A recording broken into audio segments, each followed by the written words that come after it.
Good evening to all of you.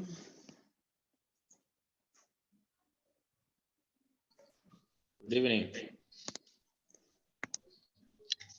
Great, welcome to our revision class. And maybe, okay, out of, I don't know what area that you guys are still uncomfortable with.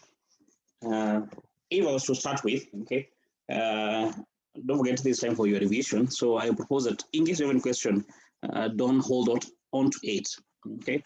So there is, when it comes to the appraisal of investments,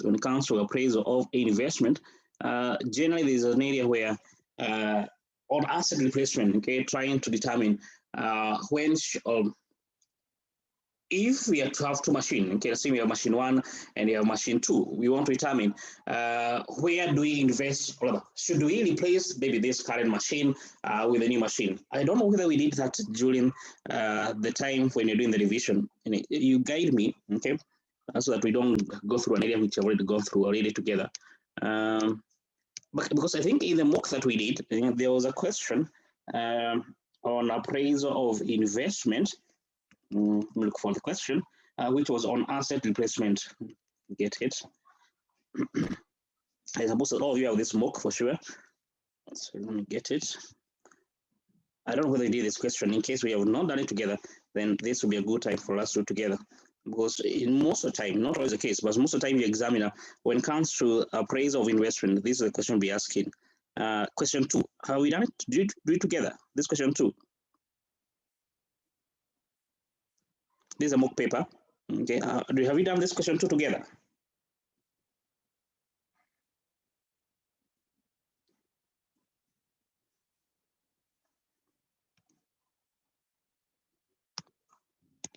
I hope I'm projecting the question. That's what I'm projecting it.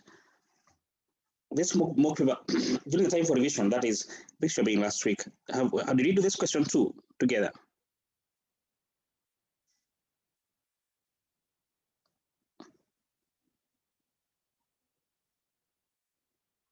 Question 2A.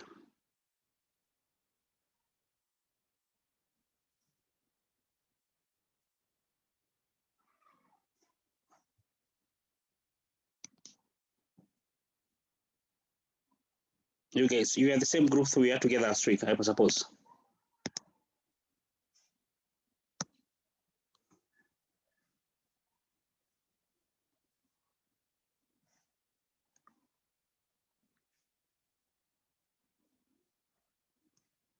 Okay, same the trio. Okay, fair enough. Go through this question too. I guess maybe we may have not have done together. Okay, so if someone has this mock paper, kindly share it to the rest of you. But I guess in case you have it, just share, just in case there's someone who doesn't have the question. So go through this question 2A, then we attempt it together. Okay, as I mentioned, more often than not, your examiner will be asking this type of question when it comes to appraisal of investment. Okay, so take 3 minutes to go through the question, then we attempt it together. Question. So let's attempt it together. So we say together that using the NPV method, okay, advise the management of the company as to whether they should replace the current machine with a new machine. Okay, this is an asset replacement decision. We want to determine is it value adding for the company to replace the old machine with a new machine. Okay, or simply don't forget the cost of relevancy has to come in play. Okay, trying to evaluate, is it relevant? Okay, trying to determine the cash flows we see relevant or irrelevant. Okay, for example, we feel that in case the company goes ahead and replace this old machine, the existing machine with a new machine, then this will be the profit before depreciation tax for each of the machine for the next 10 years. Okay, a new machine from year 1 all the way to year 10. Okay, so don't get what matters is the incremental. Okay, don't forget. I know I tell you that in case you analyze the new machine separately, okay, because I've seen students doing that. Okay, you do the analysis of the new machine. Okay, you do the 50,000 in year 1 all the way to 20,000 in year 10. Then you do the same thing for the old machine. You start by getting profit to 80 in year 1 all the way to 40 in year 10. Okay, then in short, therefore you have 2 NPVs. Then you get 0 marks. Okay, Be very careful. Okay, don't forget you're going to be using the cost of relevancy. Okay, incremental. Okay, and you see this question. Okay. Okay, therefore in this question, therefore, you can begin off by getting the incremental. So you can begin first working one. So this is question 2 of the mock. So first is getting the incremental profit before depreciation tax, incremental profit before depreciation and tax. Okay, we do for year 1, for year 2, for year 3, for year 4, 5, all the way to the last year. Okay, the life of the investment 6, 7, 8, 9, and 10. Okay, year 1 simply therefore be the 50,000. Okay, so I have my workings in thousands. These are in series of thousand. Okay, the 50 minus 280, that's year 1. Okay, together therefore 70. Then for year 2, 400 minus 300. We're going to need to show the workings. Okay, I know it's easier to get it. You can even without the use of calculator, but you never know how your examiner will be strict. So for 20 minus 320, okay, together therefore also 100. Year 4 is 410 minus 310. Together for 70. Year 5, show all your workings. For 10 minus 340 also, together for 70. Year 6, okay, 380 minus 320, together for 60. Year 7, give us 380 minus 310, 70. Year 8, 350 minus 380 minus 280, together for 70 also. Year 9, 300 minus 260, together for 40. Year 10, 280 minus 240, together for 40. Okay, that gives for the incremental profit before depreciation and tax received by the company as a result of investing in this new machine. Okay, pretty simple one. The next thing, the next working, look, in case you have any question, don't hesitate to alert me. Okay, that's the first working, trying to get the incremental profit before depreciation and tax for each of the year for the next 10 years. The next working is definitely to get what will be the initial working capital. Sorry, the initial cost, the initial investment cost, the initial investment cost. Okay, so first we're going to buy the new machine. Therefore, we begin off by purchase cost of the new machine, purchase cost, new machine. In between the purchase cost of the new machine, okay, the new machine is going to cost 8 million. So therefore, begin by getting the cost equal to 8 million for the new machine. Okay, at the same time, there's going to be an additional working capital, additional cost of installation cost of the new machine. Okay, will be equal to 400,000.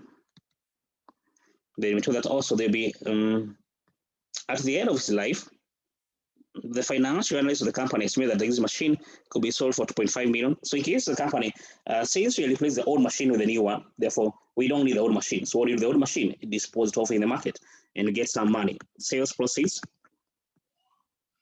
okay, from the sale of the old machine, okay, from the sale of the current machine, and you get how much? A cash inflow of 2.5 million. So there's a cash outflow, there's a cash outflow, there's a cash inflow, there's a positive, okay, because it's money into the business as a result of sale of the old machine. And then you also be told that there'll be some working capital, investment will be as follow. We have the company to invest towards inventory, towards debtors, the receivable, okay,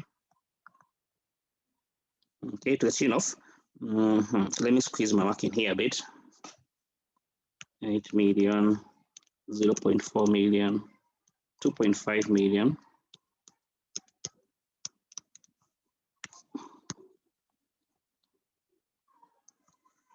Okay, receivable, you will be equal to this since this is data, it means you are investing in your customer. This therefore is a cash outflow equal to 320,000. 320,000. Okay, you invest in this a cash outflow. Don't forget, because you are investing towards your debtors. You're also going to invest towards your inventory. Okay, to the tune of the inventory investment to the tune of how much is this? 140,000. It is also towards 140,000 because you invest towards your inventory. Towards your suppliers, creditors, they are investing in you. Okay, as you can see, the amount is increasing. They are investing in you. Therefore, they're giving you money. Okay, they're giving you money equal to how much? Equal to 300,000. So this is a cash inflow because they're giving you money in form of goods on credit. Okay, equal to 300,000. Therefore, what's the net investment required towards working capital? 3020 plus 140 minus 300.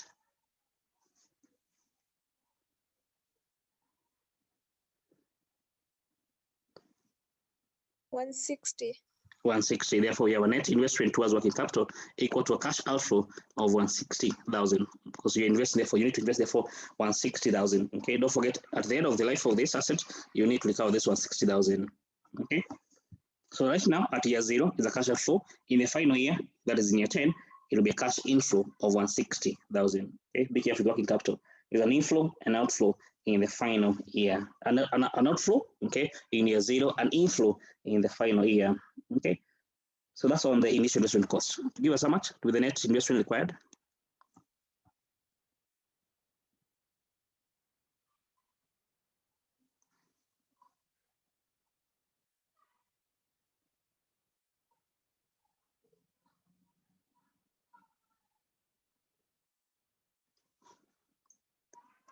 $6 million.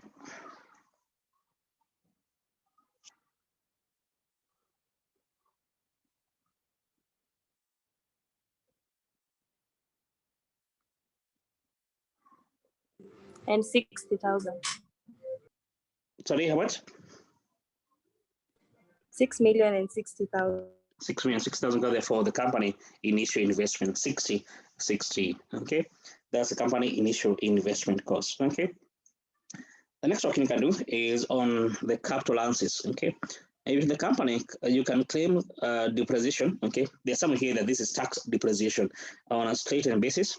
Okay, so we decide if the company goes ahead with this new investment. Okay, how much of allowance can they claim? Okay, so they purchase the assets at 8 million. They purchase the asset at 8 million. They incur a cost of installation of 0.4. They have the total cost of the new machine, okay, plus installation. Therefore, got 8.4 million. Therefore, you can claim capital allowances on the 8.4 million. The cost of the acquisition cost of this asset.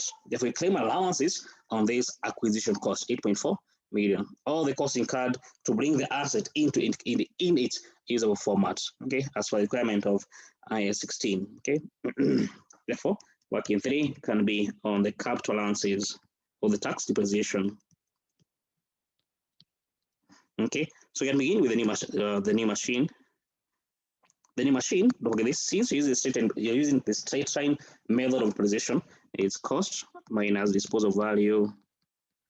We do the number of years, we do it by the number of years. For the new machine, the cost is 8.4 million, okay, which you have here. At the end of year 10, can we sell it off?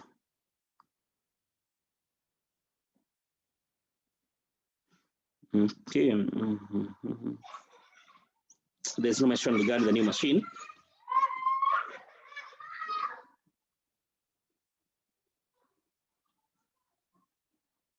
Okay, no disposal value. Therefore, 8 million minus 0 divided by number of years, which is 10 years. Therefore, the amount of allowance you can claim per year is equal to 840,000.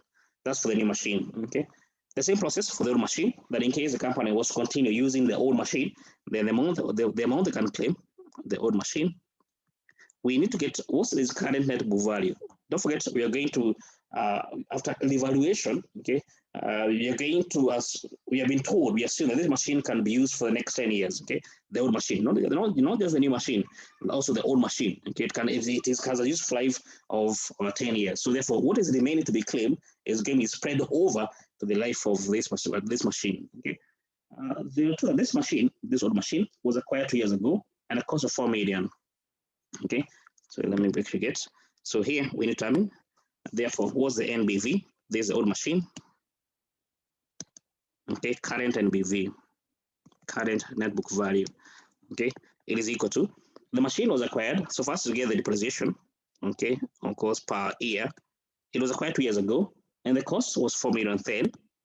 And by then, its salvage value was 0. Okay, therefore, the company was determining depreciation based on 4 million minus 0. We divide by 5. Okay, its life then was 5 years. Therefore, the depreciation so far per annum, the company was claiming equal to 800,000 per annum.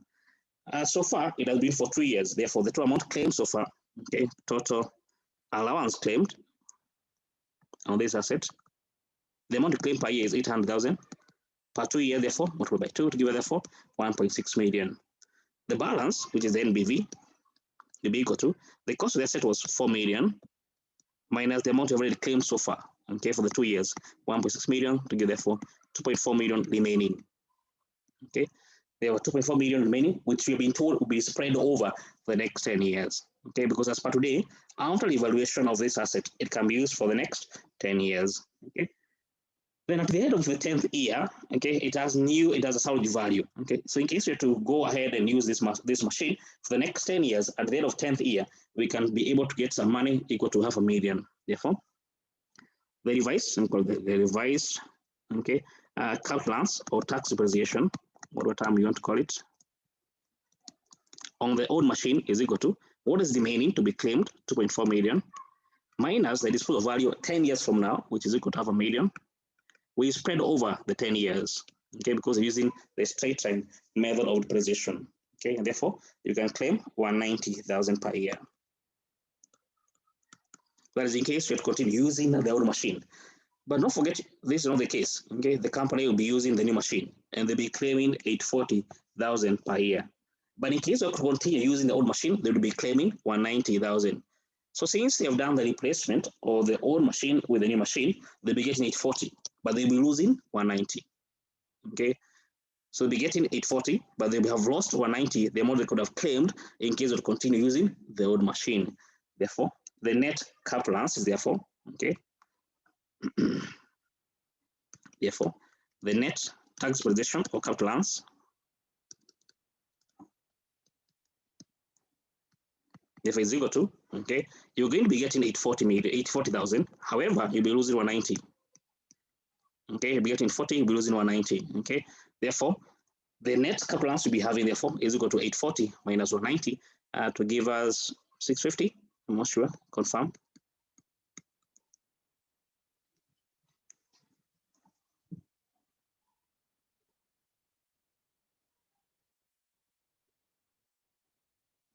Yeah, it's 650. To be therefore the net capital balance that you'll be gaining, okay, if you have to continue using this old machine is 650,000 per year. Don't forget 840 is what you'll be actually be getting. However, you have lost 190. Okay, you lost this 190 here. Okay, therefore the net allowance therefore is 840 minus what you have lost 190,000. This is an opportunity cost. This is opportunity cost. Okay, so therefore it's not an actual cost as per se. Okay. Therefore, the capital balance that the company will be claiming, the net allowance will be claiming every year for the next 10 years. Don't forget, regarding capital balances, okay, what matters is the amount of tax you'll be saving, okay, the tax saving as a result of the allowance you'll be claiming. Therefore, the tax saving per year will be equal to 650,000 times the tax rate, which in this case, the tax rate is 30%. Therefore, how much, therefore, do you save? 195,000. Confirm? Yeah, 195. Great. Okay, therefore, every year the company will be saving 195,000. So, see, this is a saving, we can therefore cash inflow for the next 10 years. Okay, and that is it. That's what you're meant to do. Okay, so net capital balances. Okay, you get the tax rate as a result of it. Then you get the increment of profit before depreciation tax. Okay, and the initial capital, the initial cost of investment. That is it. Questions so far? Yes. Yes, ask. Where do we deduct the 190,000? So don't forget here From 840. Yes. Now here we did say that this machine, if the company was to use the new machine, okay, they'll be getting every year 840,000. That's clear from your end. Yes. Okay. Now, if the company was to use the new machine, the old machine, they'll be claiming per year 190,000. Is that clear on your end? Yeah. Great. Okay. But since the company is going to be using the new machine, it has disposed of the old machine. The amount they can claim is 840,000. Okay. However, if they continue use the old machine, they'll be getting 190. They're going forward. Can they get this 190? No, they can't. They can't. We have lost that benefit. Therefore, since it's a lost benefit, it's like a cash outflow. You get it? Oh, okay. Okay. There's a cash outflow. Therefore, the net allowance you'll be having is what you'll be getting, 840, minus what you lost, you were 90,000. Clear? Okay. Yeah, clear. Okay. And again, therefore, we get 60,000 to be 650,000 to be there for the net capital allowance. Okay. Any other question? Okay, another question. Then next we can do is it we have done the workings. Okay. Then we can go to prepare the NPV. Okay, solution. We call it solution here.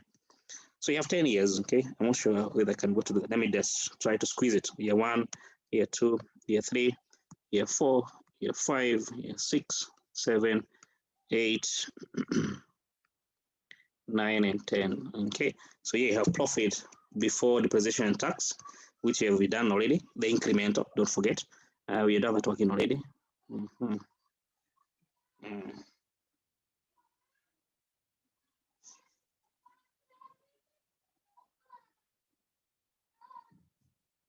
So it will be equal to year 1, we got 70. So we'll have them in thousands. So year 1, 70, year 2, 100, 100, year 3, year 4, 70, year 5, 70, 60, 70, 70, 40, 40. Okay, become therefore the profit before depreciation tax. Then you pay tax. Okay, dog, you made a profit. Of course, KRA will be asking for money. Therefore, you pay tax. At what rate do you pay tax? 40%? Not sure.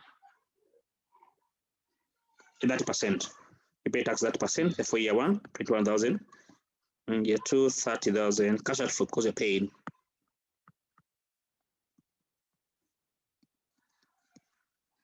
$18, 21, cash outflow. The tax you're paying, 21.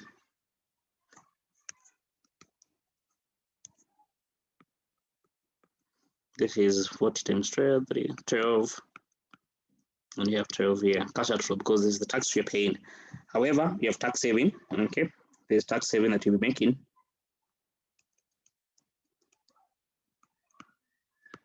And every year, the tax saving, we got 195,000 here. So every year you save 195. It's a cash, like a cash inflow. The tax you could have paid, but now you won't be paid. Okay, why? Because there's an allowance you can claim from the tax authority. Okay, therefore you save 195 cash inflow. Therefore.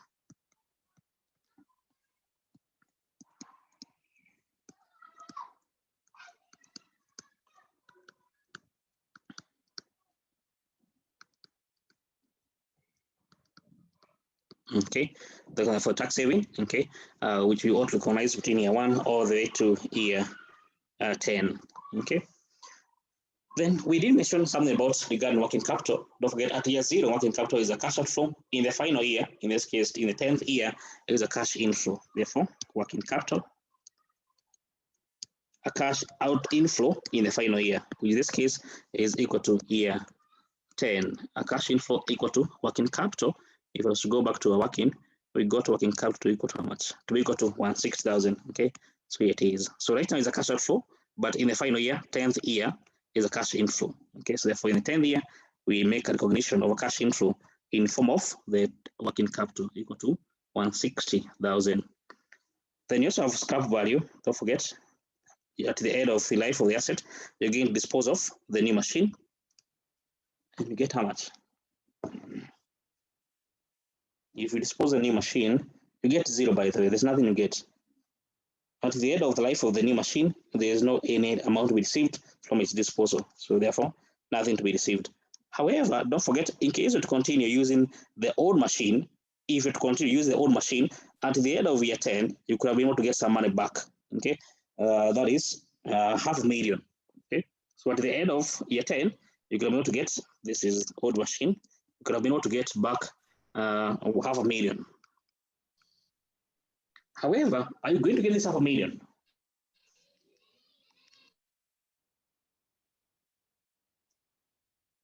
Will you get this $500,000? No. Sorry? You deduct. No. No, therefore the cash outflow. You could, in case you continue using the old machine, you could have been able to get this $500,000. But now you did a replacement, so you won't get the money. Therefore, that's a loss to benefit. Therefore, as a cash outflow. Okay, there's a chance you'll be able to get money, but you won't get because you made the decision in year 0. So therefore, there'll be a cash outflow. Okay. Okay. So anything else? And I think that is it. That is it. Okay, cash flow. Year 1, year 2, year 3, year 4, year 5, year 6, year 7, 8, 9, and year 10. We get the cash flow for each of the year. We discount back to year 0, okay, using the company cost of capital, which you is equal to 10%, and get the present value.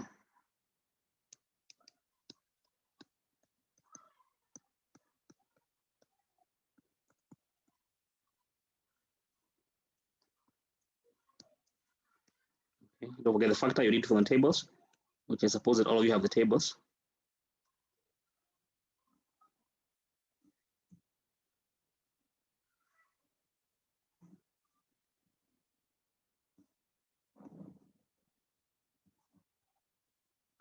Okay, so I get 244. Correct me in case I get it wrong.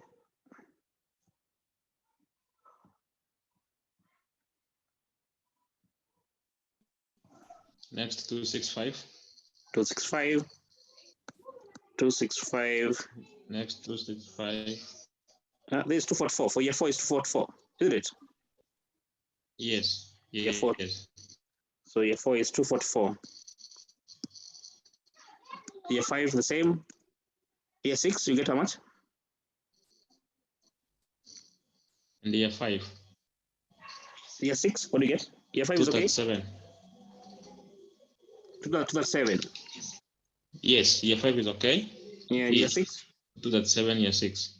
Year 7? 244, again the same thing. 244. Year 8, 244. Year 9?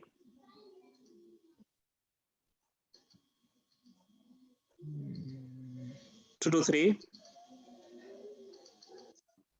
Yes. Year 10?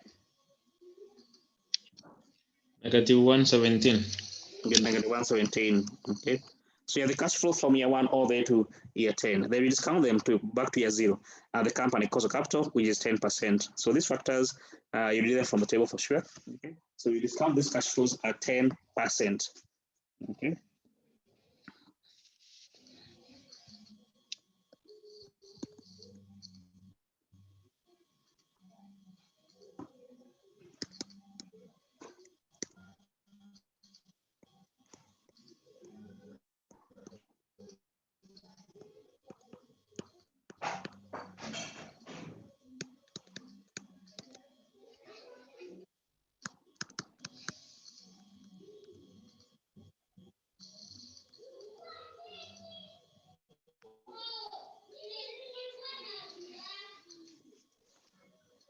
Okay, so get the present value. With the present value, get the sum of present value of cash flows. Okay, then we less the initial investment cost, which got to 60-60. Got 60-60. As from previous from working here, initial investment cost, you have it here, 60-60. So the sum of cash flows will minus 60-60. Then we get NPV, and then we advise the company. So get the NPV.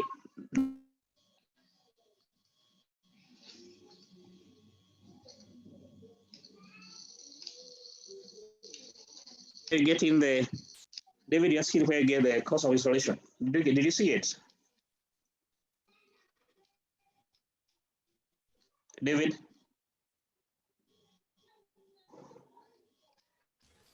No, sir. Sorry? I've not seen it yet. So you're asking where we get the cost, the initial, the cost of installation, is it? Yeah, sure. The 400,000. Have you seen it? No. I can't see it. Okay, because this I've sent the mock on the group. Are you in the group, the WhatsApp group? Yes, I have the question. Yes, I've sent the mock, which it has that cost there. There should be on second paragraph.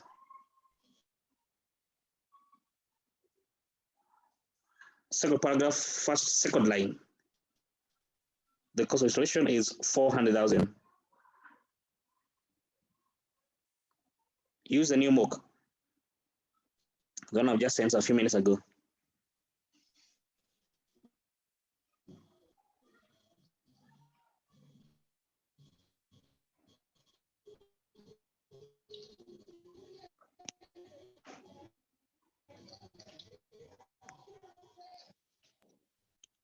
So since this is a negative NPV, then a company should not invest, should not replace the old asset with a new one. Why? Because the decision will result to a negative NPV of 46.79. Don't forget to always advise the company, okay, should not replace the existing asset, the existing machine with a new one, with a new machine. Since the replacement decision has a negative NPV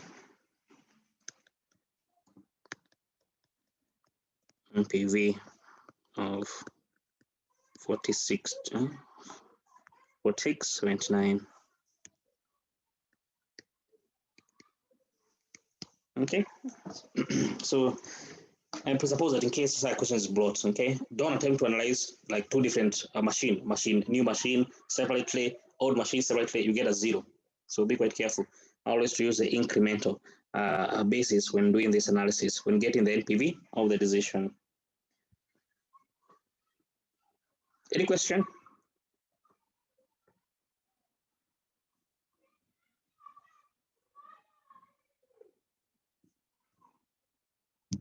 Okay, great. Seem to be no question regarding the replacement decision. Maybe the other idea we can revise on, okay, could be on the cost of capital, okay, could be on the cost of capital. So I'm trying to look at the area which I think they are more, I don't know whether they're tough or not, okay, but don't forget, I would want to hear, okay, which areas you want us to revise more, okay. Any other suggestion or any question regarding appraisal of investment? Don't forget, there'll be a question in the exam. That one is for sure regarding appraisal of investment. Any question?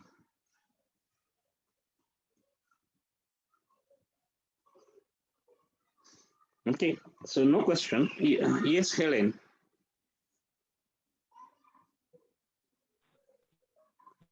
Helen. I was asking why didn't we, maybe I didn't hear that part of why we didn't put working capital in the rest of the year. Why we didn't put working capital? Okay, you're a bit far from Mike, but let me hope I got to what you read. Why didn't put working capital in year 1, year 2? That's a question. Yeah. Okay. Don't forget, for working capital, you only invest. Okay, in this example, you only invested once, which is in year 0, which we did put here. Okay, in year 0, we had working capital of 160,000. So it's part of the initial investment cost. We don't need to invest every year. You only invest it once. In the final year, you recover what you had invested, which you have here as a cash inflow of 160,000. Yeah, for working capital is part of the initial investment cost. Okay. Yeah, unless maybe the amount you are investing is increasing. For example, if it was 160, then at the end of year 2, at the end of year 1, okay, so year 0, okay, let me just do. If, for example, in year 0, like we have here, it was 160. Year 1, we require, let's say, 200. Then in year 1, the amount so don't forget, in year 0 is a cash out for 160. Now in year 1, you'll be investing the increase, which therefore will be 40,000. Okay, incremental. But since it is mainly constant, okay, it was at 160. Okay, it was at 160. What is happening here? It was at 160.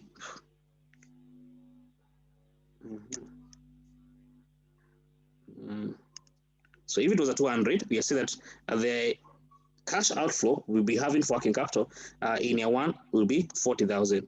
But since it was at 160, the increase was zero. Therefore, that's why we didn't have any investment we did in year one. Clear, Helen? Yeah. Okay, great. Okay. For working capital, you have to be careful. But if it is increasing, if the amount of it is increasing from 160 to 200, consider the incremental. Okay, there will be 160, 200. We need to invest 40. Therefore, cash outflow of 40, therefore, will be incurred in year one. Any other question?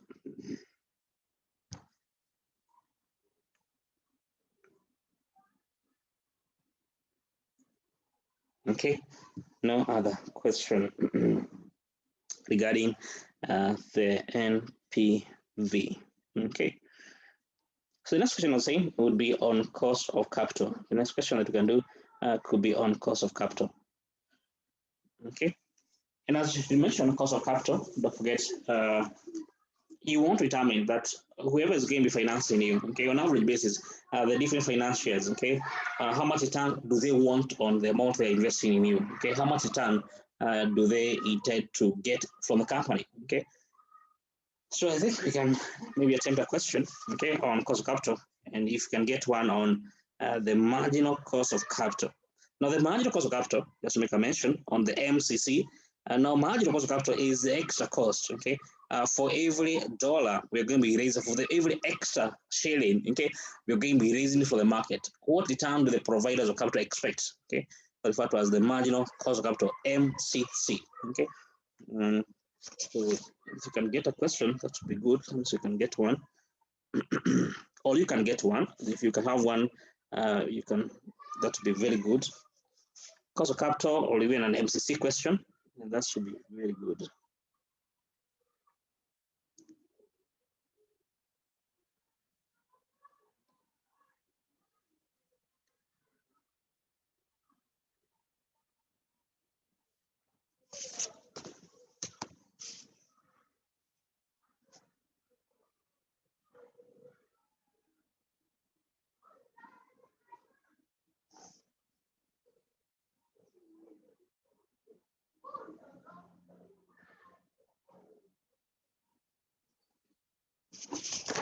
So I'm looking for a question that you can use to revise on cost of capital. And I'm saying in case you have one, then that should be very good. I think I've seen a question. Here we can use, okay, on MCC. So give me a minute.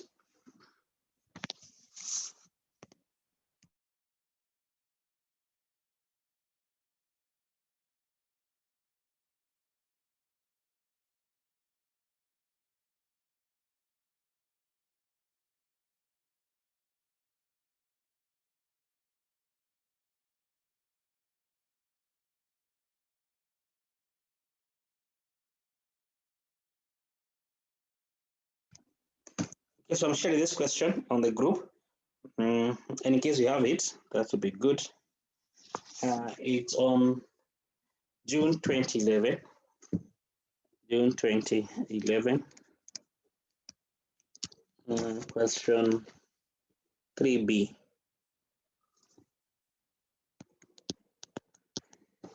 June 2011, question 3B. So it's on MCC, on the marginal cost of capital.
Okay, so I've shared the question with you on the group. So go through it. We discuss together.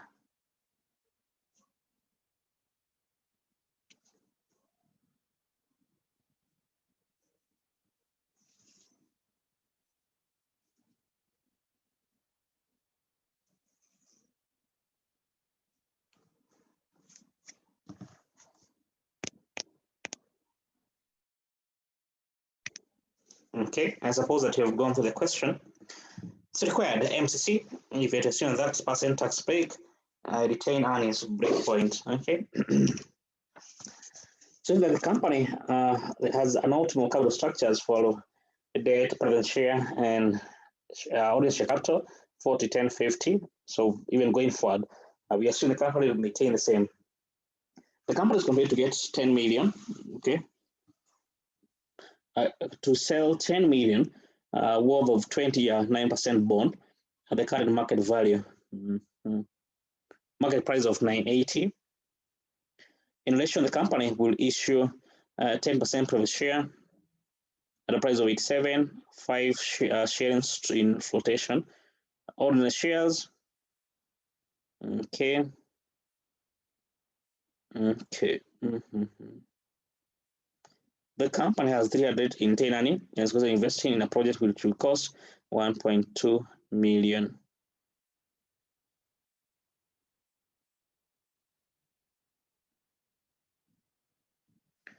Okay, so this project is going to cost 1.2 million.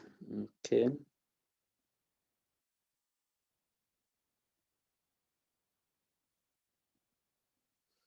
Okay. Preference shares. Okay. So the cost of the project. Okay, project cost. Begin there. Project cost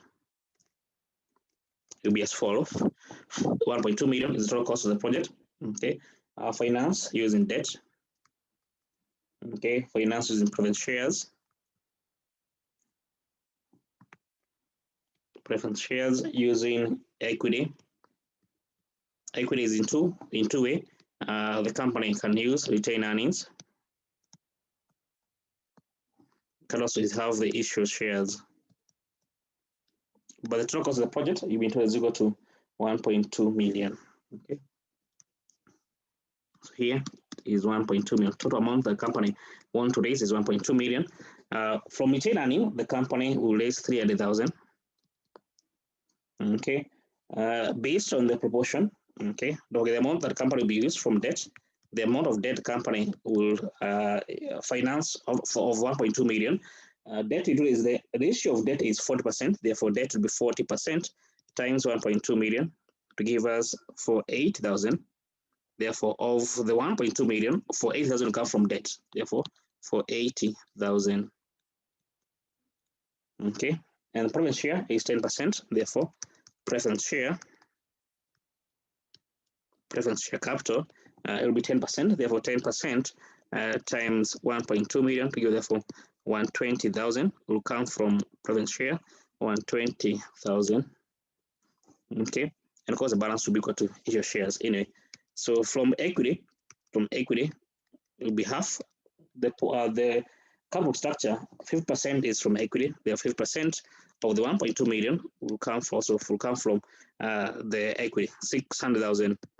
We know that the amount from retained earnings is 300,000. Therefore, the balance, 300,000 will be from issue or share. Therefore, total combined amount to be received of 1.2 million. Okay, that's what the company will be financing the project. Okay, for 80 preference share 120, from retained earnings 300, issue shares 300,000. So we need we need to determine therefore what's the cost of debt. Okay. So since we know there's a debt, okay, we have debt here. What's happening?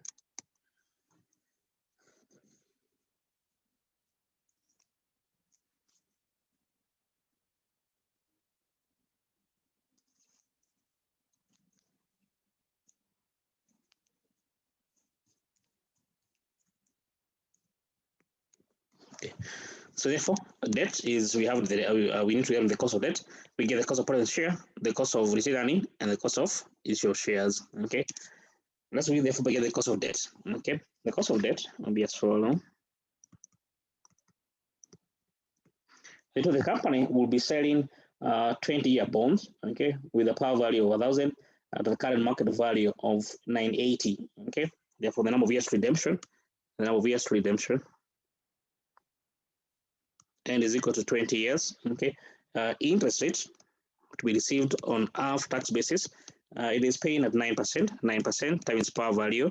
The par is 1,000. Don't forget there's tax which you pay, which is 30%. Therefore, the balance is 20%. Okay, therefore 63 shillings. Okay. Okay. Then we have current market value P naught is equal to 980. It is remaining, and that is it. Okay. Therefore, we use a trial and error method. Hope you still remember the use of the IRR. Okay. Therefore, you can have 0 will be equal to negative P naught, okay, plus the present value of the interest. So interest times present value earning factor, okay, in this case 20 years R%. The final year of redemption value times present value interest factor, 20 years R%. Okay, so try another method. Okay, what would be the cost of this bond? Okay, these are working which you don't need to do. Okay, but just for our own class analysis, what would be the cost of the bond if it was to be redeemable? It will be equal to the interest 63. Okay, we divide market value, which is equal to 980. In percent, what would you get?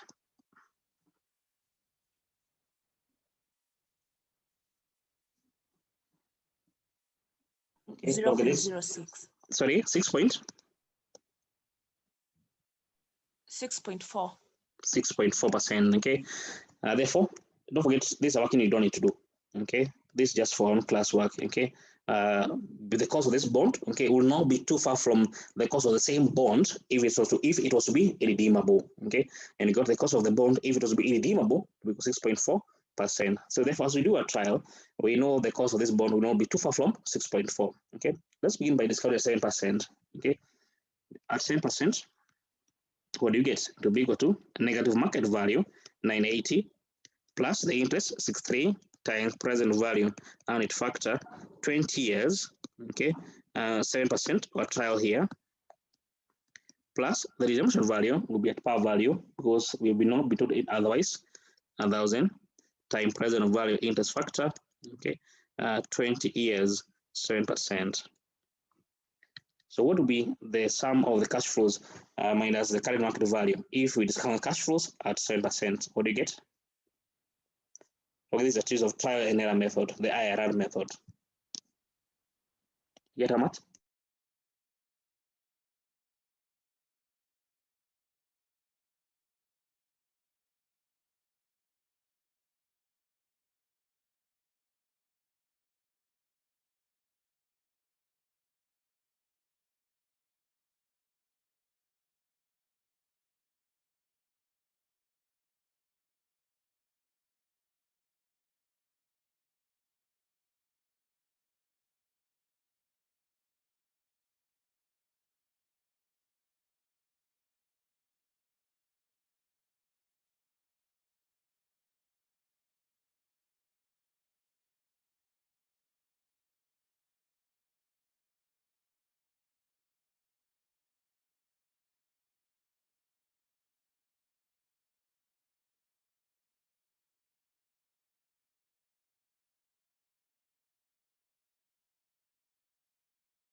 I'm getting negative 54.178.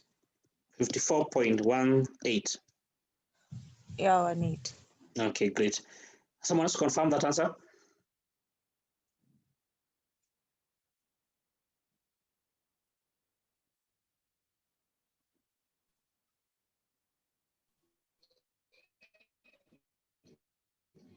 I'm also getting the same. Okay, great. Okay. Therefore, we get negative 54.18. Okay, what if we decrease the interest rate to less than 6%? Okay, because here you got a negative. Let's decrease it to less than 6%. The same process, but now at 6%. Okay, will be equal to negative 980. Okay, plus 63 present value and factor. Okay, 20 years, but now at 6%. Okay, plus 1,000 present value interest factor. 20 years, 6%. Okay, don't forget these are simply a trial and error method. Someone else could have taken 5, 4. Okay, whatever you choose. Okay, provided you do it the right way. So if it's gone 6%, what do you get to be the sum of present value cash flows minus the current market value?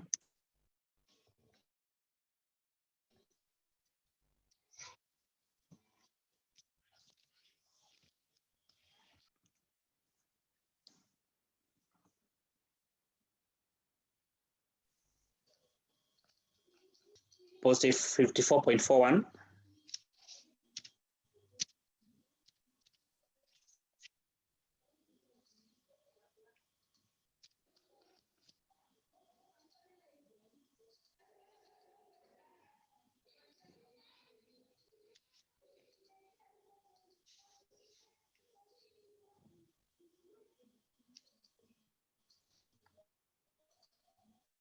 Confirm.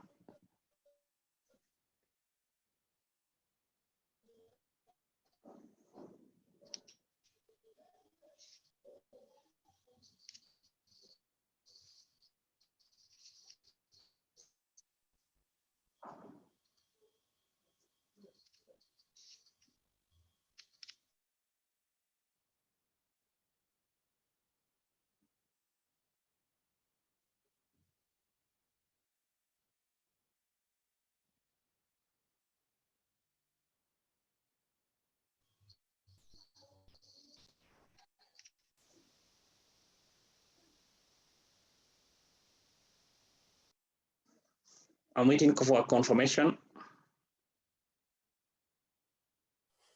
Yes. Okay, great. Therefore, since we have a positive here and a negative, therefore you can conclude and say, therefore, the cost of this bond is between 6 and 7%. Therefore, using the Irr formula, the cost of this bond will be equal to A plus B minus A, the present value at A, present value at A minus present value at B. Okay, where A is the lower discount rate and B is the higher discount rate. Therefore, A 6% plus the difference between the two rates is 1%. The value at 6%, we got 54.41,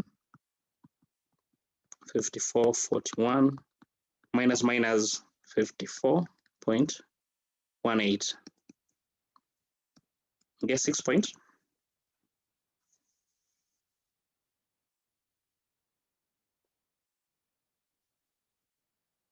Again, minus is a plus.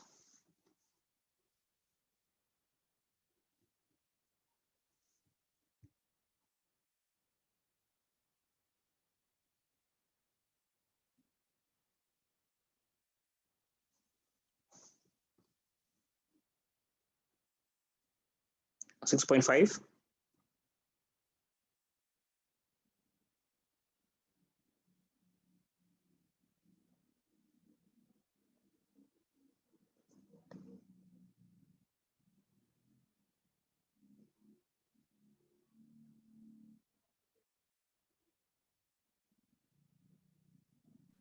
6.5.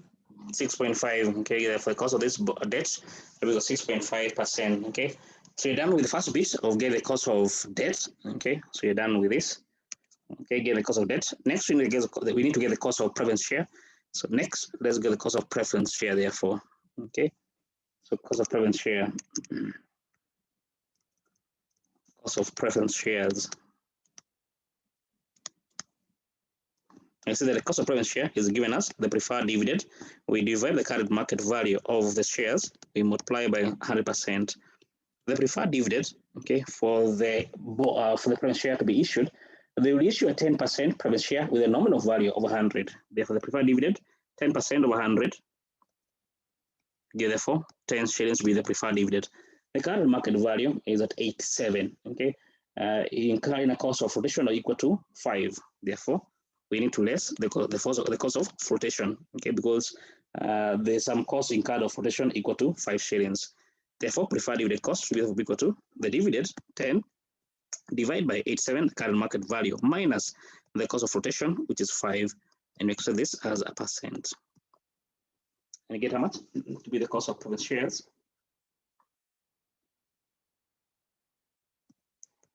$11.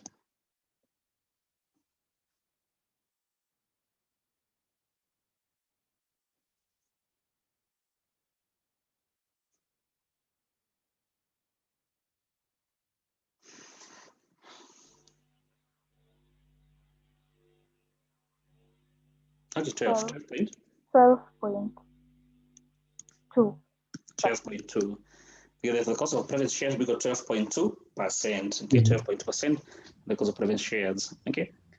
Then we are done with that. We have done the cost of getting preference share. Next, we get the cost of equity for issue shares and the cost of using retained earning. They're both equity. So cost of equity, that's next working. Cost of equity.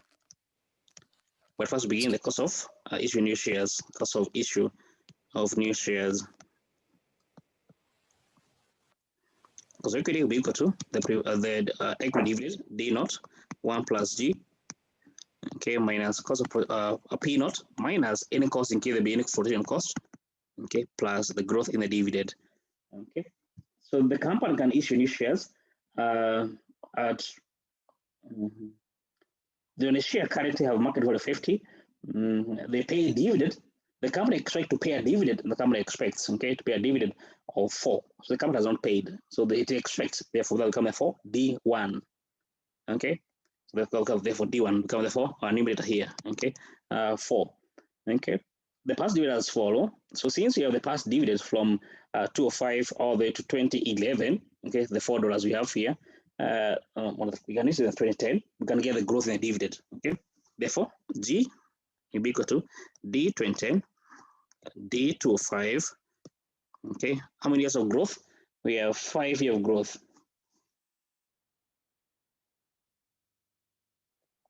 The power of a fifth, 1 over 5 minus 1 to give us therefore 3.8 divided by 2.97. Okay, fifth root minus 1. What was the annual growth in the dividend?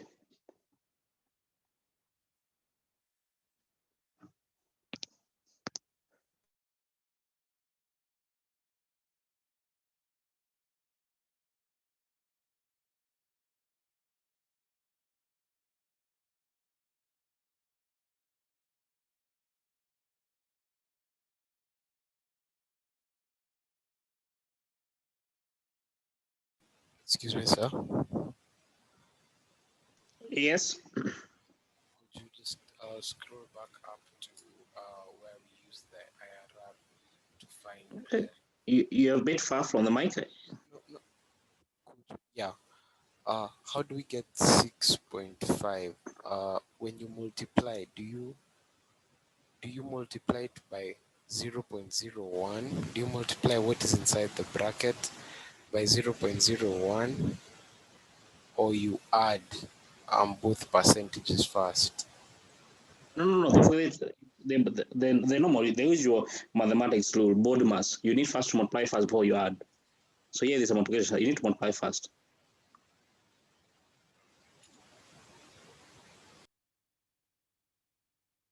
That was a question. Yeah, that was a question. Okay.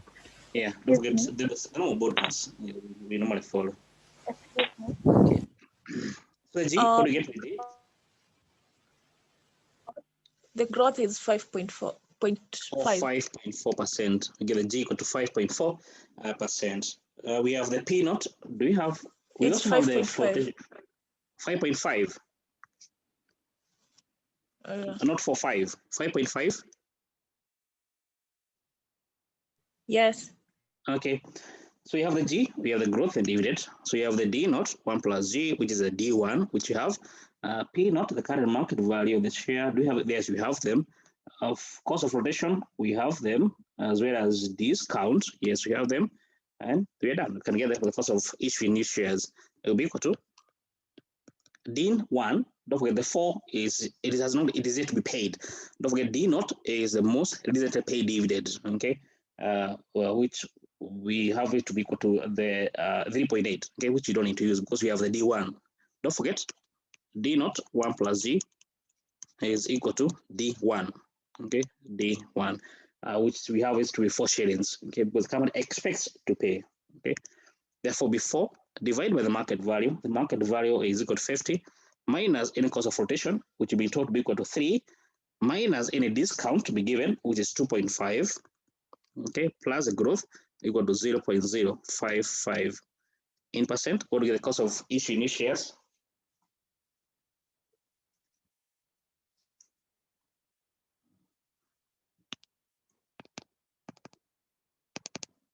Excuse me, sir. Yes.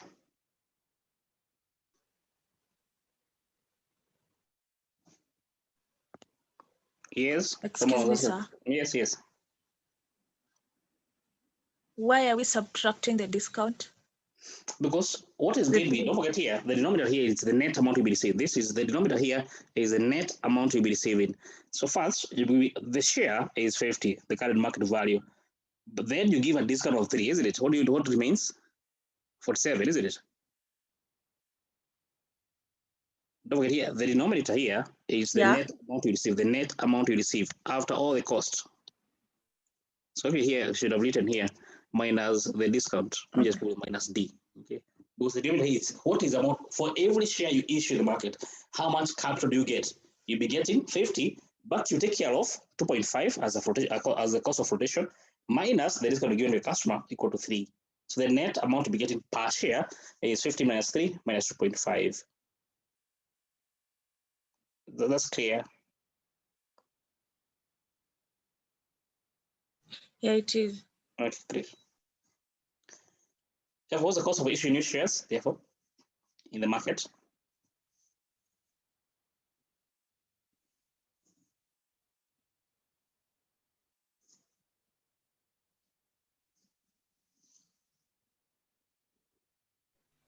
$14.5. 14.5. We get it for the cost to be equal to 14.5%, the cost of issuing new shares. Then don't forget to also have the cost of retained earnings. We need to get the cost of retained earnings. That's the cost of issuing new shares. Okay, but in equity we also have retained earnings. Okay, just take you back in our table there. We have retained earnings here, so we need to get the cost of retained earnings. Okay. Now, in the case of retained earnings, don't forget you don't go to the market to issue retained earnings. Okay, this is your own previous past earnings. Therefore, the cost of issuing, the cost of retained earnings, cost of retained earnings, okay, will be equal to. There's no any cost to be carried for rotation. Therefore, be equal simply because D1 in this example will be equal to D1. D1 we divide by P naught plus G. Don't get there's no discount to be given. This is your own past earnings. There's no any flotation cost to be incurring. This is your own past earnings. So simply, therefore, the company market value becomes therefore a denominator. We don't need to have reduce minus 2.3 minus 2.5. No, we are not issuing any share. There's a company past retained earning, get the cost of retained earnings. Therefore, be equal to, okay, D1 will be 4 divided by 50 plus G of 0.055. You get how much?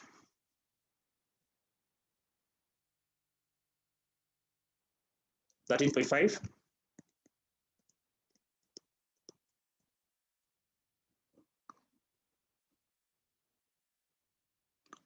Confirm. Excuse me, sir. Yes.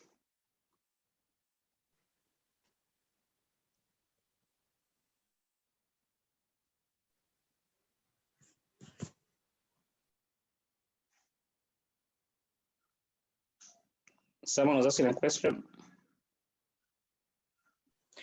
It's not a question. Oh, okay. Your screen was not clear, but now it's clear. Okay.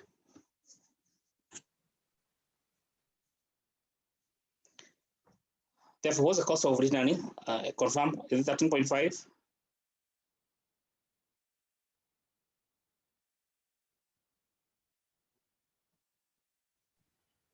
Yes. Okay, therefore the cost of returning will be 13.5. So you've done the first bit, okay? First determine how the company will be raising the 1.2 million, okay? Next, get the cost from each of the financial will be giving you the part of 1.2 million. And lastly, get MCC, okay? Fill out the main B, therefore we get the marginal cost of capital, MCC, okay? The MCC will be equal to, the total amount of money we need is 1.2 million, okay? 1.2 million, divided by 1.2 million. The cost per dollar, per shilling. The money will come from, 300,000 will come from issue shares at a cost of 14.5. Another 300,000 will come from retained earning at a cost equal to 13.5. For 8,000 will come from debt and a cost of 6 point, I can't remember, debt. What is the cost of debt? 6.5. Okay, for 80,000 will come from debt at the cost of 6.5%.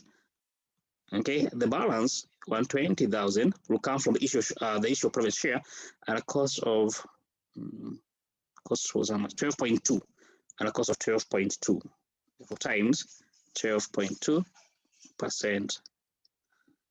And then the MCC, the cost of every one share in the company will be raising in the market. And get how much with MCC, therefore?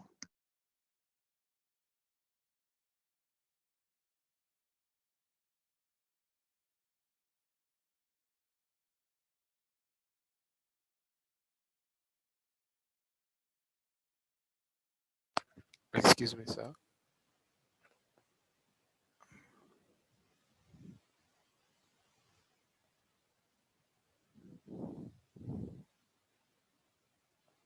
Sir.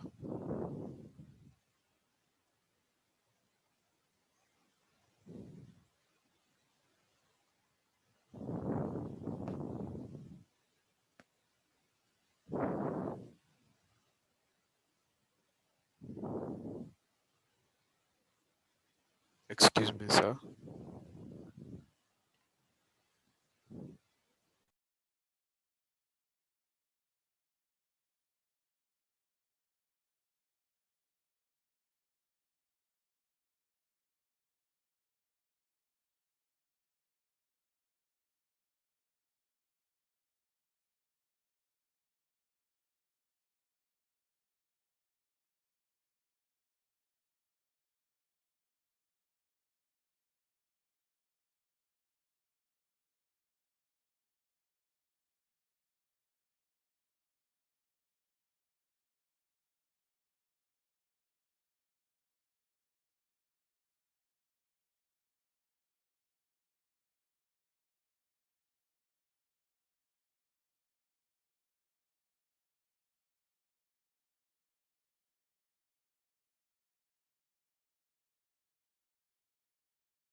Excuse me, sir.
10.8.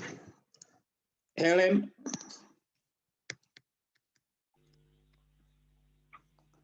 Helen? First, Yes. yes. I still don't understand where we got 6.5 in Sorry? cost of debt. Cost of I debt. still, yeah, 6.5%. Okay. Okay. So anyone else who was, sorry, someone confirm the MCC? 10.8? Yeah, 10. Okay, great. Okay. So Helen is asking how to get the cost of debt. Now the cost of debt, this is the use of trial and error method. Okay, simply the use of trial and error method. And it's derived from the fundamental theory of valuation. This is the market value. Okay, our financial instrument is simply sum of present value of its cash flows.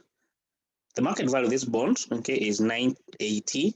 Therefore, 980 is equal to, what do you get in case you're a bondholder? You get an interest equal to 63 for the next 20 years. Therefore, since the 63 is an annuity, therefore, we present 63 times present value, annuity factor, 20 years, R%, which you don't know, okay? In the final year, what do? You redeem the bond. How much do you get? You get 1,000. Therefore, you discount this 1,000 back to year zero. Present value interest factor, 20 years, okay, R%. Therefore, in case we discount correctly, okay, if the R% here, if we discount correctly, therefore, the sum of these two ought to be equal to 980. The difference, therefore, ought to be equal to 0, which you have here, 0. Okay, simply 980 minus the sum of these 3, 980 minus the sum of these 2 will be equal to 0. Therefore, 980, negative 980, we have it here, plus the sum of these 3, which you have here. Okay. Now the question is, how therefore do we determine R% here? Through the use of trial and error method. We just try. Okay, it's a trial and error method. Okay, we just guess. It's like in quote like a guess. Okay, but to limit your guesswork, we can determine what would be the cost of the same bond if it will be redeemable. Will be equal to the market value. Okay, would be equal to, this formula is simply the cost of debt will be equal to the interest. We divide by P0. We express a percent. The interest was 3. Market value was 980. As a percent, we got 6.4%. So the cost of this bond will not be too far from the 6.4%, which we got here. Okay. As I mentioned, you don't need to do this. Okay. This is just to make sure that you don't have so many trials. Okay. So you at 6, therefore you can be in at 6 or at 7, whatever you prefer. So as we pick it at 7%, we try. Okay. What would be the sum? What would be the sum of these cash flows? Okay. Minus the market value if we discount at 7%, which we did. At 7%, okay, we got negative 54.18. Therefore, we made another trial, okay, at 6%. We reduced the rate, okay, to 6%. At 6%, okay, we got 54.51. Don't forget, in case 6% was the correct discount rate, the sum was meant to be as 0, which we didn't get. Okay, therefore, what do? We know that the market value of the bond, okay, the sum of the present value minus the current market value at 6% is 54.54. Therefore, here we use the IRR formula, okay, which this is the IRR formula, okay, which I suppose that you know, Helen. You know this formula, Helen, because in case you don't know this formula, then it can be complicated. You know this formula. Yes, I do. Okay, great. Yeah, simply in case you know that formula, then you just simply apply it. Okay, we say that A is low discount rate, therefore 6%. B is high discount rate, which is 6 minus 7. So B minus 6, 7 minus 6, we got 1. Then present value at A at lower discount rate was 54.41, which you have here. Divide by the present value at the higher market value, at the lower discount rate, 54.54. Okay, minus the value at the high discount rate, in this case, the 7%, which you got a negative 54.18. Therefore, negative 54.18, which you have here. We just simply apply the formula and you got 6.5%. Clear, Helen? Yes. Okay, great. Okay. Therefore, those get there for the MCC, okay, the marginal cost of capital, okay. at 1.2 at in case the company was to raise 1.2 million. Okay. Any other question? Sir, Yes, someone has a question. could you go back and explain how you find the cost of the preference share? Because of preference share. Yeah. Because of preference share is the same concept. Okay. The fundamental theory evaluation is the market value or preference share is equal to the interest, the preferred dividend we get it, we discount back to year 0. Okay, simply based on the fundamental theory of valuation.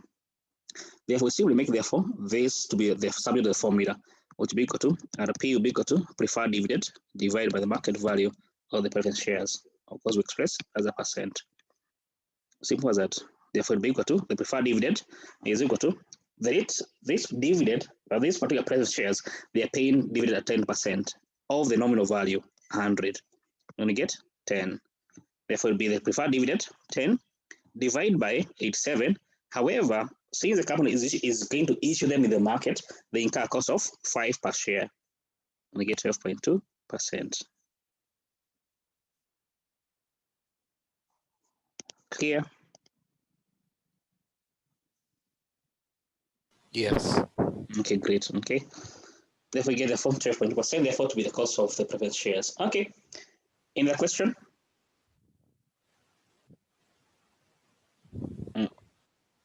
Okay, another question. Then number 2, Roman 2, that is, okay, we are meant to get the breakpoint, okay, the breakpoint, okay. Now the breakpoint, don't forget, is given us simply where does the cost change, okay, between debt, preference share, and equity. Where does the cost of raising capital rate changes? It changes on equity. But if you check that, in case you're going to be raising 300,000 from equity, the cost is at if you're going to be raising 300,000 of equity, the cost is 13.5%.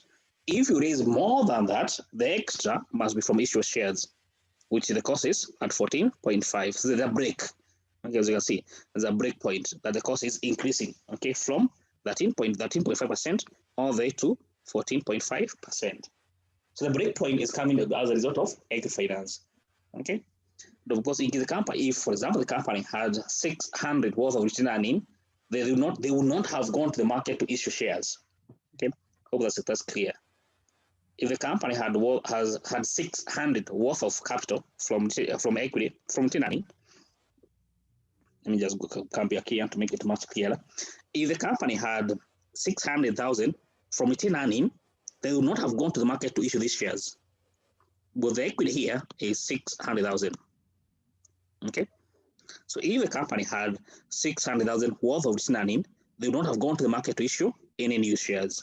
Okay, therefore the cost would have remained at 13.5. But since the company only has 300,000, the extra 300,000 have to be raised at an extra cost of 14.5%. The cost therefore of equity is increasing. There's a jump, 14.5 all the way to 14, from 13.5 to 14.5%. Clear? Just put for me food. Okay, therefore the break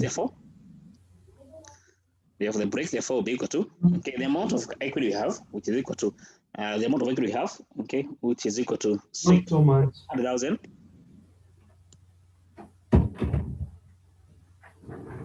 We divide by the proportion of capital. Okay, we divide the amount of return we have before the cost changes.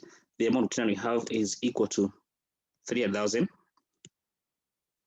Because we have the breakpoint of 300,000, we divide by the proportion, okay, of equity, which in this case is equal to 0.5. Therefore 600,000. Then the total amount of capital that will ensure the cost is constant to the company is from 0 all the way to 600,000. Anything above that, the cost will be increasing. Why? Because the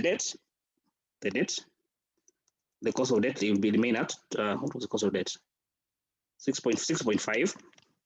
The cost of preference share would remain at 12.2. The cost of equity, don't forget, in case the amount of money we have is 600,000, that's what we need. And don't forget, half come from retained earning. Okay, half 300,000 come from retained earning at a cost of 13.5. Don't forget, these remain constant. Sorry, this remain constant, and this constant, and this remains constant between 0 all the way to 600,000. Even as a company, you don't raise more than that. For example, you raise, let's say 700,000, okay, above the break, okay, the amount from equity required is half, which is equal to 350,000. From retained earning, the amount will be equal to 300,000, which we have. The balance, we must issue shares, okay, issue shares. There's issue shares of 50,000. Don't forget here, the cost has increased from 13.5 we had previously here, all the way to 14.5. So the break, you're going to release more than 600,000. The cost we have to increase. The break point, therefore, is 600,000, giving us the amount of return you have divided by the weight of equity, 600,000. Because of the break point as a result of retained earnings. Is it clear? Excuse me. Yes, yes. Where did we get 0.5 from? Oh, the weight of equity. Given as per the, you see that the question is given there, weight of equity there, 0.5. Can you see it? Which is 50%.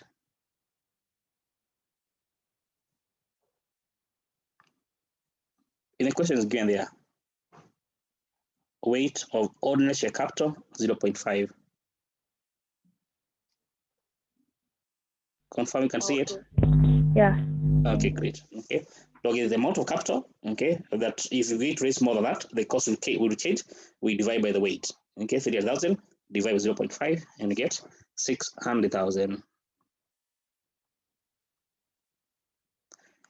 Any other question?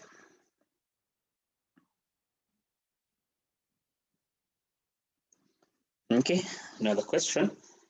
So that's on how they will get the MCC, the marginal cost of capital.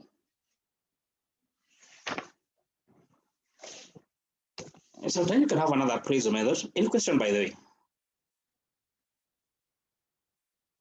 Okay, so now you can have another appraisal method called the modified internal rate of return. Okay, modified IRR. Okay, we call them modified IRR. Okay, now modified IRR is simply like an IRR. Okay, the normal way you normally get the IRR. Okay, however, under the modified IRR, what we do is that we determine what will be the future value. Okay, of all these cash flows. Okay, so we get the future value of all these cash flows using the company cost of capital. Then we determine what will be the rate that will be accruing in case as a company we were to get the future value of those cash flows, okay, at the year 0 value. Okay, now let's try it. What do the term use here? You're going to first convert all the cash flows, okay, of the project, okay, to their future value. And the future value is at the end of the life of the investment. In short, for example, you have an investment that has a life of 2 years or has 3 years, 1, 2, 3 years, cash flow here, cash flow here, cash flow here. What you do is that we get the future value, all the cash flow, okay? Year 3 is already in future value because you're in year 3.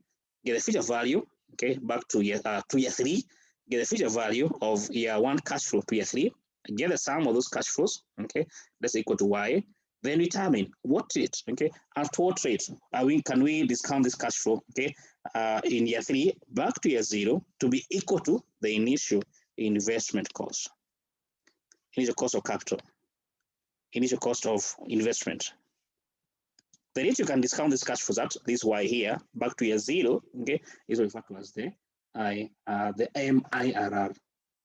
Don't forget for IRR, what will happen is that we get the present value, the reverse, okay?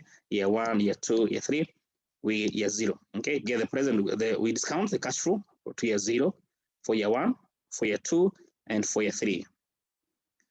We get the sum present value. Then we equate to determine what rate is going to be equate the initial cost to be equal to the present value. For the MIRR is the reverse. This is the future value, we discount back to year 0. In IRR, okay, we discount all the cash flow back to year 0. We determine at what rate do we discount this cash flow at to give us the present value, the sum of the present value to be equal to the initial investment cost. Clear? The decision is the same. Okay, the decision as whether to invest or not to invest the project is simply based on you compare either the IRR or the MIRR, okay, with the cost of capital. Now in the mock, I think the mock I gave you a question. I don't know whether that was I don't know if it was there, then that would be good for us to do that example. A question asking you to use MIRR. Let me see whether in the mock we had answered that question.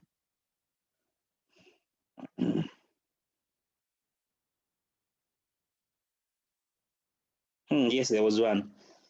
This is question 1, part D. Question 1, part D. Okay, so go through it. We discuss together. Question 1, part D. Okay, we use the MIRR. So being asked to get here the MIRR for this investment. So what do? We're going to therefore get the future value of all these cash flows at the company cost of capital. So let's do that. We get the future value, okay, for year 1, year 2, year 3, and year 4. Therefore, let's have cash flow. This year 1, year 2, year 3, year 4, 140,000. This is 120,000. We have 80,000. We have 60,000. Therefore, get the future value. Future value as at year 4, because that's the end of the investment. Since this is year 4, and this is already the future value term.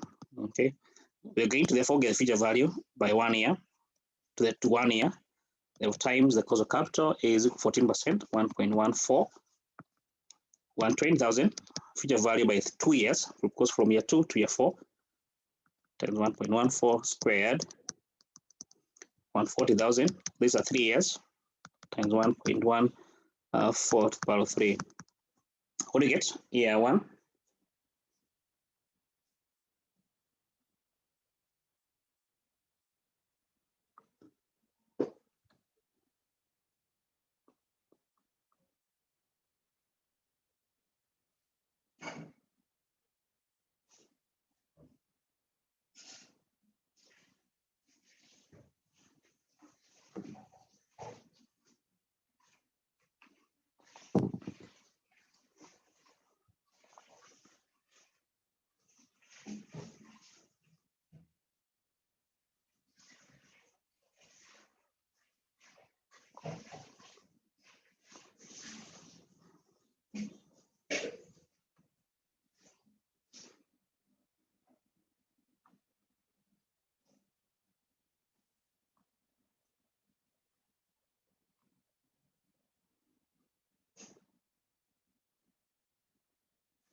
So 7. Okay, you get how much for year 1? 207. 2,000. For Exactly 2,7. 16. For 16. Then year 2.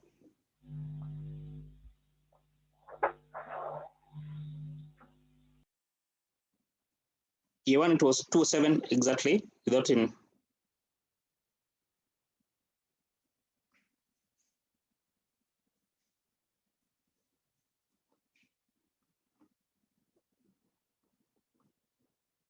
You guys confirm these figures so that you can be able to revise more. 155. 165, year 2. 155. 1,000, is there any some values or just, okay, exactly. 155, 952. Or 962, 145, 962. 962. No, 52. 952. 952, 952. Okay. What about year 1? Was it exactly 207? No. Okay, so it was 27 For 16. for 16. Okay, for 16. Can you know the decimal? Year 3? 90? 91,200. The 60,000. The sum of future value is how much?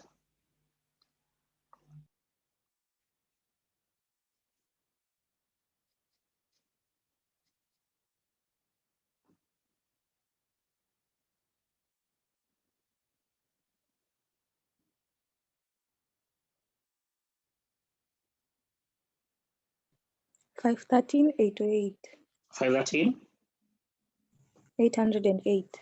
513, 808. Okay. Therefore, you see that to get the MIRR, simply go to the cash current initial investment, the initial cost of investment, will be equal to the future value. We discount by 1 plus R to the power of N. Okay. These are 5 years. Therefore, the MIRR is this R here, the discount rate. Don't forget the IRR. IRR, if you remember, is equal to the present value, the amount of cash flows. So present cash flows, 1 plus R power of N to be equal to the initial investment cost. This is the IRR. MIRR, we use the future value. Okay. Anyway, so you want to get the IRR, the MIRR. Sorry. Therefore, initial cost of this investment is how much? Initial cost. Excuse me. Yes. I'm getting 514, 568. The total. 514, 568. Yeah. 514, 568. Which is which? Yeah, it's 514, 568. Okay, 514, 568. Okay. 514, 568. Okay. So yeah, therefore, the initial cost of this investment is 300. Therefore, 3,000 will be equal to future value, which is 514, 568. Okay. 1 plus R, which we don't know, to the power of N. N is how many years? There are 4 years. The power of 4. Therefore, R, will be equal to, we simply make R the substitute equation, 3,000 divide by 514, 568. Okay, I need to, yes, I divide that. 1 plus R to the power of 4 is 1 plus R to the power of 4. Therefore, R will be equal to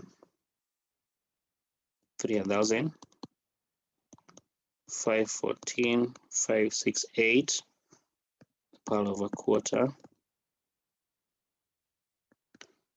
minus 1. No, that's to give us a negative. Let me check this formula again.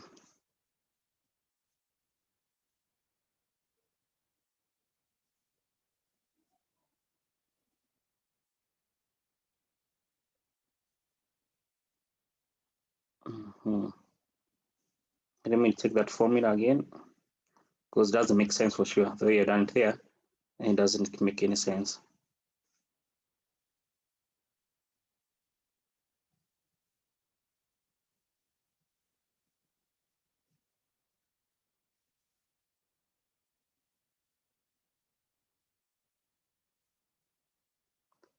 At what rate must we increase this rate? I think it should be the other way around. Yeah, it should be the other way around. So here, at what rate must the company value increase by to make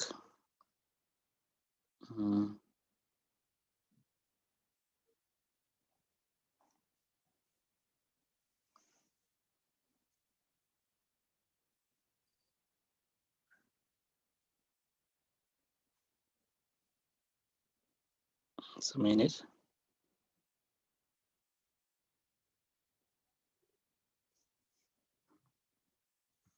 Let me first do it on my own. Let me see here. Well, this doesn't make sense.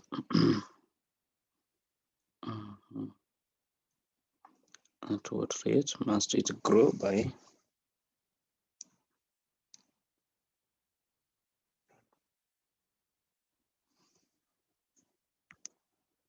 This one I'm doubting this. Sorry, I'm doubting this formula here.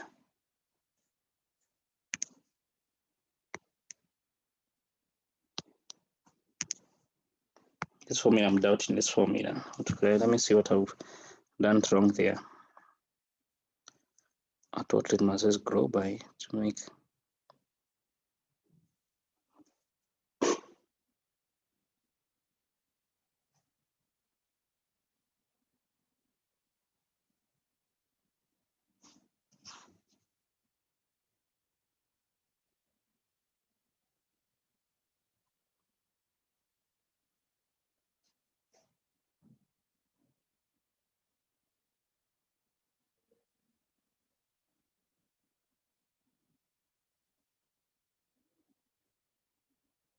Is there's a mistake I made here.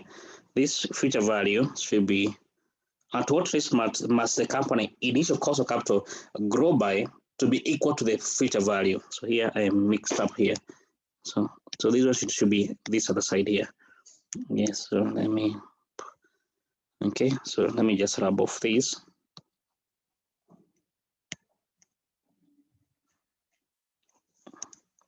Future value is equal to the initial cost 1 plus r to the power of n. Yes, I need to adjust here these values here. 1 plus r to the power of n to times 3,000 is equal to 514. Yes, that's the way. Okay, so yes, I need to flip this. Yes, so that makes sense. 514, 568 divided by 3,000. Yes, now it makes a lot of sense. Yes, then we rub off this. 514, 568 divided by 300,000, the power of a quarter minus 1. Yes, that's the MIRR. And you get how much? 14.44%. Or 14.44. You get 14.44%. Okay, to be therefore the MIRR. Should we invest in the project? Yes. Okay. This one MIRR, the company should invest in the project. Invest in the project. Since the MIRR 14.44% is greater than cost of capital, is greater than the cost of capital 10%. Cost of capital 10%. Okay, that's what we get therefore the MIRR, the modified internal rate of return. Okay, now in case we have to just simply stretch this example, what if we're meant to get IRR? Okay, let's look at the other side of it. What if you're meant to get IRR? Okay, so to compare, what is there a difference with the IRR and MIRR? Okay, let's get the IRR of this project. Okay, so what will be the IRR of this project? It will be equal to, okay, and we need to get the NPV. Okay, NPV of the project at the company cost of capital. Okay, year 1, year 2, year 3. Year 1, the cash flow, we have the way it is, means they were 140, 120, 80, 60, 140.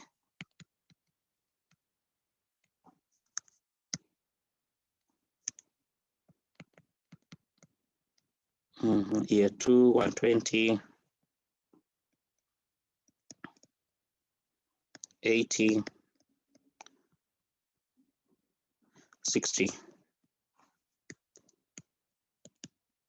Okay, I want us to get the present value. Okay, present values of the cash flows at 10%, the company cost of capital. Okay, 140. So the more you normally get the NPV.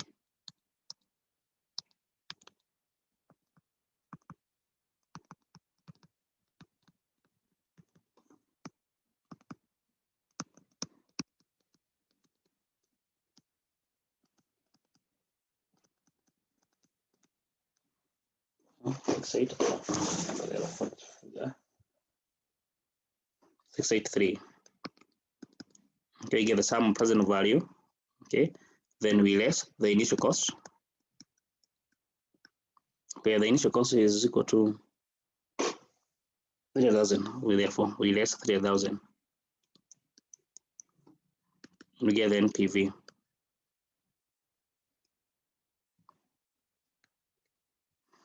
So the NPV and the company cost of capital. So I just want us to compare if there's a difference between the IRR and MIRR. Okay.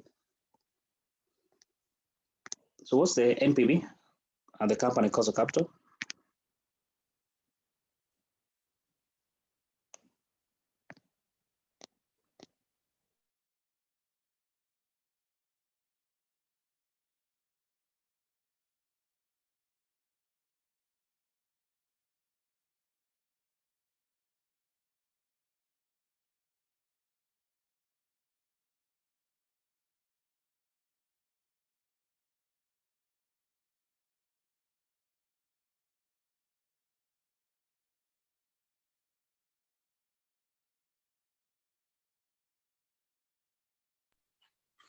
I'm getting 27,526. 7,565, 26. 526. Positive, negative? Positive. Positive. Okay, someone confirm that value. Oh, it's 27%. Sorry?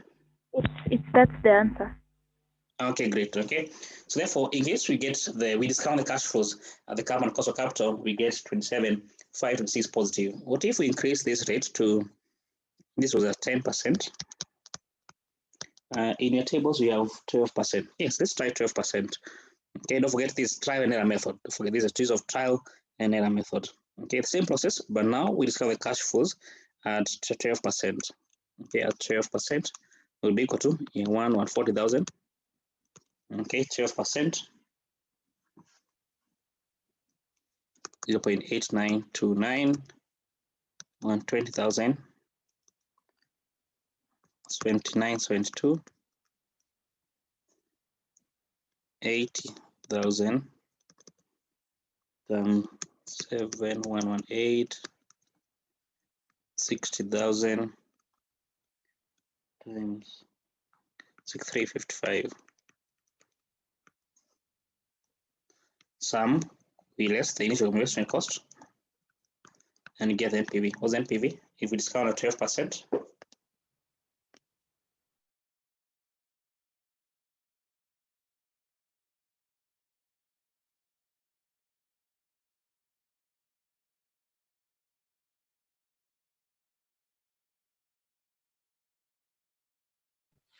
$15,744. 15,744. Positive, negative? Positive. Okay, someone confirm that answer.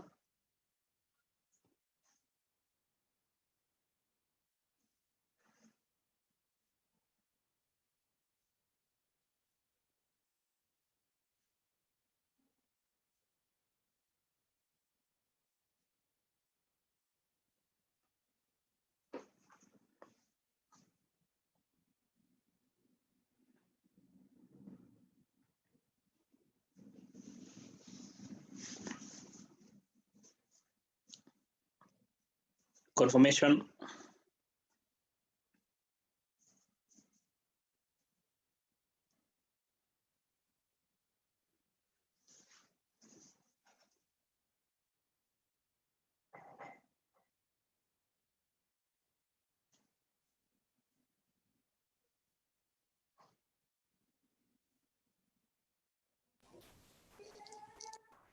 $15,744. 17,744. 15,744.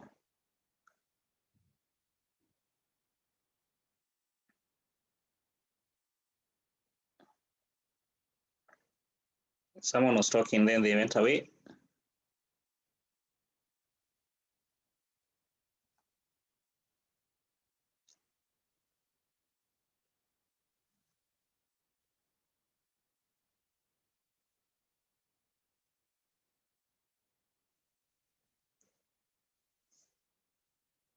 You simply multiply.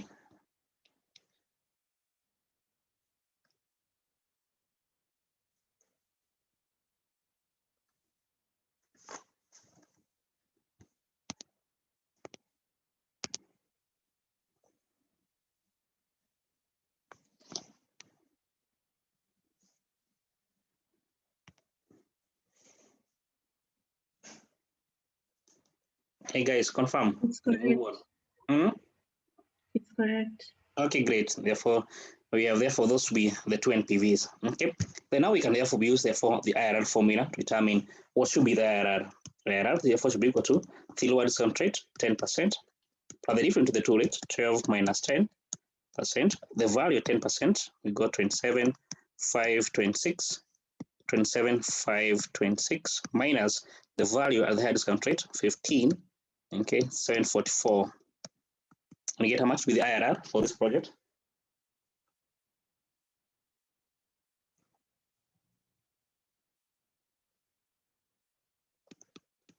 $14.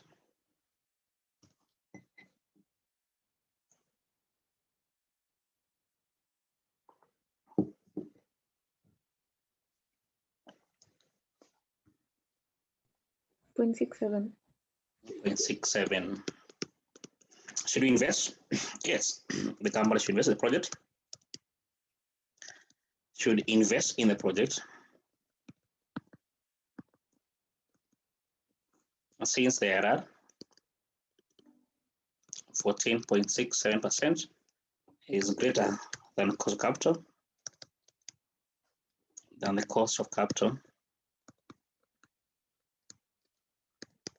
10%. Okay, as you can see, the two figures are very different. Okay, 14.67 as IRR and 14.44 as our MIRR. Okay, but the decision is the same. How you base the decision is the same. You compare the company cost of capital. Clear? Question?